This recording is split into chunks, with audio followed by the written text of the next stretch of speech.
વલસાડ જિલ્લાના વાતાવરણમાં પલટો આવ્યો છે।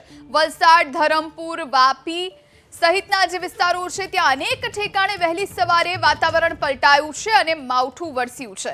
વલસાડ શહેરમાં વહેલી સવારે આકાશમાં ગાઢ ધુમ્મસ છવાયેલો જોવા મળ્યો। ત્યારબાદ તિથલ રોડ, કોલેજ કેમ્પસ સહિતના વિસ્તારોમાં વરસાદી છાંટા પડ્યા। આ તરફ વાપી શહેર અને આસપાસના ગ્રામ્ય વિસ્તારમાં કમોસમી વરસાદી ઝાપટા પડ્યા તો ધરમપુર પંથકના ગામોમાં પણ વરસાદી ઝાપટા પડ્યા।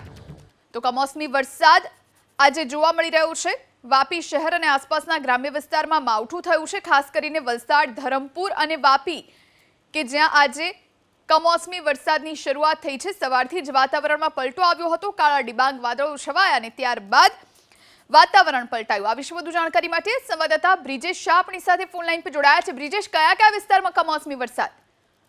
વલસાડ જિલ્લાની અંદર વાત કરીએ તો વલસાડ તાલુકામાં, વાપીમાં અને ધરમપુરમાં ખૂબ જ હળવો વરસાદ પડ્યો છે, પરંતુ સૌથી મહત્વની બાબત વહેલી સવારે એકદમ ધુમ્મસ્યું વાતાવરણ થયું હતું અને ત્યારબાદ ખૂબ હળવો વરસાદ અલગ અલગ વિસ્તારમાં પડ્યો હતો।